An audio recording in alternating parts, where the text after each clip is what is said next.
আজ আমরা জানব ভগবান শ্রীকৃষ্ণের মতে প্রেম ও মোহ কি। নমস্কার। আজ আমরা শ্রীকৃষ্ণের সেই গভীর বাণীর দিকে তাকাব, যা আমাদের জীবনের দুটি গুরুত্বপূর্ণ অনুভূতি প্রেম এবং মোহকে স্পষ্ট করে তুলে ধরে। এই দুটি শব্দ প্রায়ই এক মনে হলেও শ্রীকৃষ্ণের দৃষ্টিতে এদের মধ্যে রয়েছে আকাশ পাতাল পার্থক্য। শ্রীকৃষ্ণ বলেন, প্রেম হলো এক বিশুদ্ধ, নিঃস্বার্থ এবং শর্তহীন সম্পর্ক। ভাবুন রাধাকৃষ্ণের সেই চিরন্তন প্রেমের কথা। সেখানে কোনো চাওয়া পাওয়া ছিল না, ছিল কেবল অপরের সুখের জন্য নিজেকে বিলিয়ে দেওয়ার আনন্দ। প্রেম চিরন্তন, তা কালের ঊর্ধ্বে।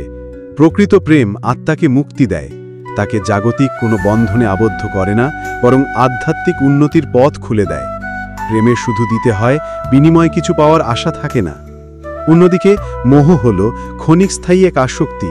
এটি জাগতিক কোনো বস্তু বা ব্যক্তির প্রতি আমাদের টানকে বোঝায়, যা প্রায়শই স্বার্থপরতা থেকে জন্ম নেয়। মোহে থাকে অধিকার করার আকাঙ্ক্ষা। ধরুন একটা নতুন জিনিসের প্রতি আমাদের আকর্ষণ। যতক্ষণ সেটা পাই ততক্ষণেই আনন্দ। যেই সেই জিনিসটা নষ্ট হলো বা আমাদের থেকে দূরে চলে গেল, তখনই আসে হতাশা আর দুঃখ। শ্রীকৃষ্ণ বোঝান যে মোহ মানুষকে জাগতিক কামনা বাসনার এক অদৃশ্য বাঁধনে বেঁধে ফেলে। এই আমার সম্পত্তি, আমার সম্পর্ক, এই বোধ থেকেই মোহের জন্ম। আর যখন এই আমারের উপর আঘাত আসে, তখনই দেখা দেয় দুঃখ, হতাশা আর ক্ষোভ। মোহ হয়তো ক্ষণিকের সুখ দিতে পারে, কিন্তু তার পরিণাম প্রায়শই হয় যন্ত্রণাদায়ক। শ্রীকৃষ্ণের মূল বার্তা খুবই স্পষ্ট। তিনি বলেছেন, মোহ মানুষকে পার্থিব জগতের দিকে আকর্ষণ করে, আর প্রেম নিয়ে যায় ঈশ্বর বা প্রকৃত শান্তির দিকে।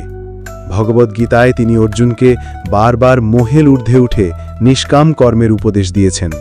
তার কথায় আমাদের জাগতিক আসক্তি বা মোহ আমাদের প্রকৃত লক্ষ্য থেকে দূরে সরিয়ে দেয়।